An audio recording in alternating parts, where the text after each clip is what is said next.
The deepest transformations rarely make noise. They don't ask for witnesses, and they don't need a stage. They begin as an almost imperceptible deviation, a thought that shifts tone, a breath that slows down, a gesture that no longer reacts the way it used to. From the outside, everything appears the same. On the inside, an entire code is being rewritten. That's how reality changes, not with fireworks, but with coherence. There is a silent instant in which something repositions itself. The body, once on alert, begins to trust. The mind, once tense, expands into presence. This inflection point is not dramatic. It is precise. It is the moment when the old self loses its gravitational center and the new one has not yet asked for proof. True change happens in this interval, invisible yet inevitable. Like a hidden door in a familiar room, it does not reveal itself to the hurried, but to those who know how to sustain the right gaze. Bruce Lipton calls this process silent cellular reprogramming. Biology responds more to beliefs and emotional environment than to spoken intentions. Joe Dispenza translates the same principle into energetic language. Coherence is the point at which the heart and brain produce such a stable magnetic signature that the field has no choice but to reorganize reality around it. Nothing mystical, just physics applied to consciousness. Yet our culture taught us to measure transformation by volume. How much is shown, how much is said, how much is visible. But what is truly solid makes no sound. Silence is the laboratory of coherence. The invisible is the birthplace of the real. It is in that inner space where no one applauds that the new version of you begins to emit a signal the field hears, long before you even notice. Authentic change, therefore, doesn't need to be seen in order to exist. It is not performance, it is vibration. It is not conquest, it is return. And when the invisible has matured enough, the outer world simply confirms, with mathematical precision, what you already are within. We live in a culture that confuses noise with progress. We were trained to believe that what is true must be validated, measured, applauded. But what is truly transformative happens in silence, in the absence of witnesses, where only coherence keeps watch. There are changes that do not make announcements. They do not publish behind the scenes or seek confirmation. They happen in the exact moment you stop reacting to something that used to destabilize you. When an old guilt loses its grip, when a familiar fear no longer finds a response, when the body suddenly breathes differently. These are the first signs of a new reality installing itself. Bruce Lipton says the body is the most faithful mirror of the beliefs we carry. Before any transformation can become visible, it must be biochemically accepted. In other words, the nervous system must feel safe enough to allow the new. That's why true progress is rarely spectacular. It is physiological. It is the cell learning a new emotional language before the world learns to see you differently. Joe Dispenza calls this the state of silent coherence. It is when you spend days, weeks, or months keeping a vibration without seeking any external sign of success. The old need to prove begins to dissolve, and in its place arises something more stable, a serenity that does not depend on applause. You begin to sustain the new without needing to explain it. Life then responds proportionally to your stability. The field does not move with haste, it moves with precision. And coherence, even when invisible, is irresistible to reality. The change that does not need to be seen is the most powerful of all, because it is not fed by expectation, it is fed by truth. And when truth stabilizes within you, the external world simply obeys. Every change begins too small to be noticed. It does not manifest as an event, but as a circuit. Before life reorganizes, the brain must learn to fire new pathways, and that requires repetition, emotion, and silence. In neuroscience, this is called neuroplasticity, the brain's ability to redraw connections based on what you practice feeling. But there is a detail almost no one mentions. The brain doesn't change because you think differently. It changes because the body believes differently. Thought is the map. Emotion is the fuel that imprints the new route. Each time you respond with greater calm to a situation that once triggered anxiety, a new circuit strengthens. Each time you choose presence over urgency, the brain understands. This is the new pattern of safety. From that point on, it begins releasing new substances, dopamine, serotonin, oxytocin, that signal to the body that the new is safe. Transformation happens first in chemistry, then in circumstance. Bruce Lipton explains that this communication between mind and biology is instantaneous. Beliefs are electrochemical instructions. They tell cells which genes to activate, which to silence, which hormones to release. That's why real change must be felt to be registered. You can repeat a mental affirmation 1,000 times, but if the body does not feel coherence, the brain files it as noise. Joe Dispenza calls this process the neurological rehearsal of the future. You do not wait to experience something before believing. You teach the brain and body to believe first, so the quantum field has a frequency of reference. That is how the invisible begins to become inevitable. The true stage of change is not the feed. It is the in-between of synapses, where thought becomes emotion and emotion becomes identity. It is in the silence between one impulse and the next that the brain records a new signature. Transformation is microscopic but cumulative. Each small coherence stacks upon the last until the invisible ripens, and one day the world simply follows. At the quantum level, everything exists in a state of potential. Every possibility, success, failure, healing, scarcity, is present as a frequency awaiting observation. The universe does not choose for you, it merely mirrors the vibration you sustain consistently. Before it becomes visible, every creation begins in a moment of silent coherence. It is the instant when the field starts collapsing a specific line of reality. This process makes no noise because noise is interference, and interference disrupts collapse.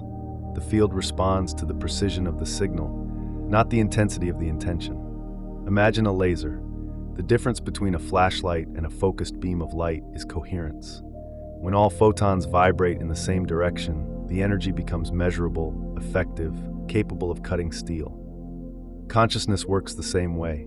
Scattered thoughts are diffused light. They illuminate, but they don't transform. Thought, emotion, and body aligned produce a coherent beam, and the field reorganizes reality around it. Joe Dispenza describes this as energy becoming information. When you maintain a stable emotional state, not a spike but a plateau of coherence, the field reads it as a command. Reality is not attracted, it is decoded. You don't force the universe to hear you, you reduce internal noise until it simply cannot ignore you. Bruce Lipton adds that the internal biological environment, hormones, heart rate, breath, creates the electromagnetic field that interacts with the external environment. Therefore, when you stabilize internally, life doesn't need an announcement, it feels it. That's how the invisible moves, not urgently, but with mathematical precision. The quantum mechanics of discretion is the opposite of spiritual exhibition. It is not about proving that you've changed. It's about vibrating so differently that the universe naturally rearranges everything around you. True creation is silent because it is already certain of itself. And before certainty, the field simply obeys. The desire to be seen is one of humanity's oldest impulses, and paradoxically, one of the greatest sources of energetic dispersion. Since childhood, we learn to measure our worth through external reactions, the approving gaze, the applause that confirms, the number that validates. But this search for recognition is a frequency of lack, disguised as motivation. And every time you need to prove something, the field understands. It's not real yet. The need to be noticed interrupts the cycle of silent creation. While your new identity is still taking shape within you, every attempt to display it is like opening the cocoon too early. The butterfly may emerge, but it won't fly. It's not a problem of value, it's a problem of timing. True transformation matures in the dark until its radiance becomes inevitable. Bruce Lipton explains that cellular coherence requires a safe environment. When you seek constant approval, you trigger microdoses of stress. The body releases cortisol, tightens muscles, reduces oxygen. The nervous system returns to surveillance mode and halts regeneration and reprogramming. In other words, the simple act of needing to be seen can misalign the entire biological field of manifestation. Joe Dispenza calls this being addicted to the old identity. Every time you seek recognition to sustain the new, you're telling the subconscious that it still depends on the external world to validate your becoming. But the quantum field does not respond to need. It responds to stability. As long as the new self needs applause, the old one remains in command. Silence here is vibrational discipline, not secrecy out of fear, containment out of wisdom. It is allowing the new to grow until it no longer needs defense or explanation. When you stop seeking proof and begin being the proof, recognition comes effortlessly, not because the world finally sees you, but because you finally see yourself. The addiction to recognition is the final prison of a consciousness in transition, and when you release it, you discover the rarest freedom, the ability to exist in coherence, even if no one notices. And it is precisely in that moment that the field, for the first time, responds with precision. Nothing in the field moves by intention without identity. You may desire prosperity, love, acknowledgement, but if the frequency of the one who desires still vibrates in lack, the field responds to that signature, not to the request. Identity is the code the universe reads. Bruce Lipton explains that every cell in the body has receptors that pick up electromagnetic signals based on the dominant emotional state. If the body believes it is still in survival, it closes. DNA doesn't express the new, it just repeats the old. This means you do not create by the ego's will, but through the biology of belief. Joe Dispenza calls this phenomenon personality incoherence, wanting the future while the body still vibrates the past. It's like trying to tune to a different station without moving the dial. You say, "I want to change," but your body still feels, "I am the same." And the field obediently replicates the dominant signal. True identity is not who you say you are, it's who the body believes you are. So every creation process begins with a simple and devastating question. Who am I being right now? Not what I want, not what I know, but what I am embodying in this very moment. When you change the answer to that question, not mentally but physiologically, the field recalibrates. Opportunities, people, and situations begin to reflect the new signature. There is no effort, only correspondence. Because the universe does not reward desire, it recognizes identity. Real transformation happens when you stop trying to attract something and begin to inhabit the state where that thing is already natural. It is the moment when seeking ends and coherence begins. You are no longer chasing reality, you become the silent engine that moves it. Most people have been trained to believe that the more effort they apply, the faster they'll achieve what they want. But the quantum field does not respond to the intensity of will, it responds to the quality of coherence. As long as you oscillate between faith and doubt, desire and fear, impulse and exhaustion, the signal you emit is noisy, fragmented, intermittent, and the universe, as a perfect mirror, returns exactly that: partial results, suspended promises, progress that dissolves before it consolidates. Bruce Lipton explains that when the body alternates between states of threat and safety, the cells fall into biochemical confusion. One day you emit dopamine and oxytocin, the next cortisol and adrenaline. The nervous system tries to obey opposite commands, expansion and contraction, and as a result, the biological field becomes incoherent. It's not a lack of power, it's a lack of vibrational consistency. Joe Dispenza teaches that coherence is the point where emotion and thought fuse into a single vector. The heart sends rhythmic signals to the brain responds with ordered patterns, and the entire body enters electromagnetic harmony. It's the moment when there is no distance between intention and transmission. You think what you feel, and you feel what you think. In that state, a single intention becomes a creative command. Effort is the temptation of the ego. Coherence is the discipline of consciousness. Effort tries to push reality, while coherence pulls it by resonance.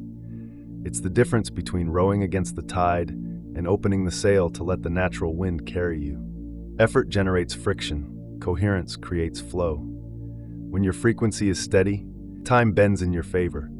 Coincidences arrive earlier, delays dissolve, and life begins to operate like an intelligent organism at your service. Not because you shouted louder, but because you finally spoke the language of the field, vibrational consistency. Coherence is the true silent power. It doesn't dramatize, doesn't beg, doesn't force.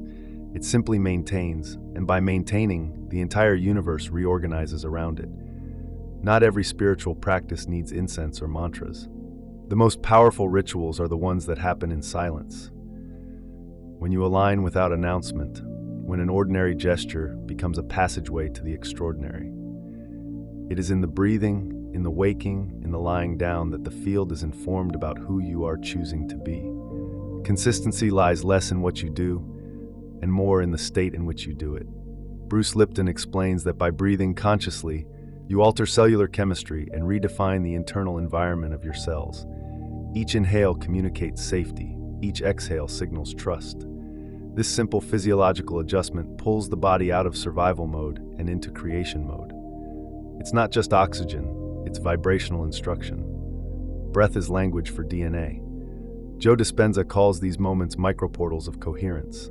That instant before sleep, when the body is surrendered and the mind begins to dissolve, is a threshold zone between the conscious and the subconscious.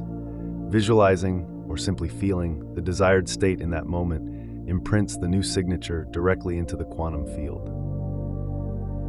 The rational mind steps aside, and coherent emotion engraves the new code. Other silent rituals are born from subtle gestures: drinking water with awareness, walking with presence, listening without rushing, thanking without an audience.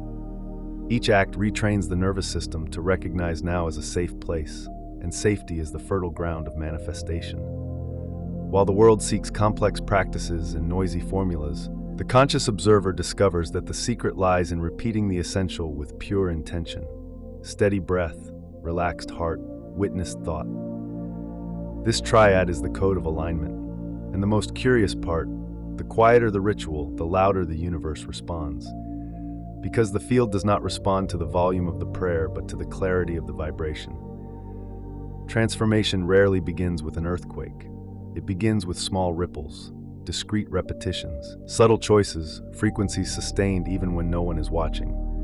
These microscopic waves accumulate in the field until what once seemed insignificant becomes gathered force, cohesive energy, inevitable movement. Sustained coherence is what turns a simple gesture into a quantum phenomenon. Bruce Lipton explains that cells respond to patterns, not isolated events. The body needs consistency to understand that a new state is safe. Each time you choose presence instead of urgency, trust instead of control, you are reprogramming billions of cells to emit a new electromagnetic signature. Biology is slow, but it does not fail. It needs repetition in order to believe. Joe Dispenza describes this as the principle of accumulated resonance. Each day in coherence amplifies the field. Each relapse is merely an oscillation, not a failure. It's like playing the same note until the entire universe starts vibrating with it. It's not about perfection, it's about rhythm. Vibration spreads like concentric circles on a still lake. The steadier the center, the farther the ripples travel. The paradox is that, in the beginning, nothing seems to change, but the silent energy keeps clustering, shaping probabilities in the unseen. Suddenly, everything happens at once. Coincidences, reconnections, opportunities, clarity. It's not luck. It's the moment when internal waves become tied. Holding the state, even without proof, is the art of vibrational consistency. It is the moment you become reliable to the field, and the field in return begins to rely on you. Sustained coherence is the silent vote the universe takes seriously. The most common mistake on the path of transformation is seeking confirmation on the outside before consolidating truth on the inside. The mind wants signs, results, validation, but the quantum field only reflects what has already been stabilized internally. As long as you wait for life to show, you are emitting the code of doubt, and the universe, obedient as always, returns exactly that: waiting, postponement, uncertainty. Bruce Lipton reminds us that the body is a biological laboratory of beliefs. When you feel a truth, your cells reorganize their chemistry around it. They don't need proof. They need coherence. The new biochemistry, dopamine, oxytocin, serotonin, creates an internal environment that confirms the state before the world does. External reality arrives late. The body always receives first. Joe Dispenza calls this the reverse electromagnetic signature. By generating the feeling of already being, you alter the field that determines what comes next. The external is a shadow of the internal, the echo of what was silently felt with conviction. The practice, then, is not to look for evidence, it is to feel as proof, because the body is the altar where faith becomes frequency. Internal proof reveals itself when old triggers lose their power, when what once destabilized your field now finds you steady, lucid, breathing. That is the moment coherence defeats reflex, and reflex inevitably bows. The body relaxes, the heart expands. This is the real sign that reality collapse has already begun. External proof is merely the final act of the play you wrote within, and when it arrives, there is no euphoria, only recognition. Because the mature observer knows, what appears out there is only the luminous trail of what was sustained in silence. There comes a point when you no longer need to announce that you've changed. Your frequency speaks for you. Coherence replaces speech, and energy becomes your biography. Sovereignty is not about power over others. It is about vibrational authority over oneself. Bruce Lipton explains that when perception shifts, biology obeys. The body stops acting as a servant of old beliefs and begins responding to the new consciousness inhabiting it. Every cell, every synapse, every heartbeat begins vibrating under a new silent command: I am at peace. That peace is the most magnetic field there is. It does not conquer, it attracts. Joe Dispenza adds, when the mind stops searching and the heart stabilizes emotion, a total electromagnetic coherence emerges. In that state, the body becomes the temple, thought becomes the command, and emotion becomes the prayer. Nothing needs to be forced. The universe simply reorganizes to mirror who you have become. Silent sovereignty is the maturity of one who no longer needs to prove, justify, or convince. You are not hiding. You are emanating from the inside out without scattering energy and explanation. It is the stage where noise ceases, the axis anchors, and the field recognizes you as a reference point. You stop reacting to the world and begin to emit the world. Your presence reorganizes environments, harmonizes dynamics, synchronizes events. There is no spectacle, only precision. For when identity is stable, creation is inevitable. Sovereignty is silence that commands. It is frequency that speaks, coherence that creates, stability that attracts. And in that absolute stillness, life itself bows, not out of obedience, but out of resonance. The greatest turning points do not happen in the noise of conquest, but in the serenity of one who has finally become. It is when the seeking ends, the body trusts, and the mind rests in what already is. Silence stops being absence of sound and becomes pure presence, the field where everything reorganizes with elegance and precision. Bruce Lipton shows that all biology is malleable to consciousness. Coherent beliefs build inner ecologies of harmony, and the body responds with vitality and synchronicity. Joe Dispenza confirms that when mind, heart, and action enter alignment, the electromagnetic field becomes so ordered that the physical world must follow. The invisible bends to the stable. This is true alchemy, stopping the attempt to change what is outside and sustaining, long enough, the new that has been born inside. Coherence does the rest. It is the code the universe understands. Because the field does not negotiate with words, it bows to vibration. Silent sovereignty is the point where the human and the divine meet. It is the remembrance that you never had to prove anything, only remember who you have always been. And when that remembrance becomes identity, the entire reality inclines gently. Silence then ceases to be pause and becomes language. In it you realize that everything you were seeking was already being emitted. Nothing was lost. Everything was ripening for the moment you could finally sustain your own light, without noise, without fear, without effort.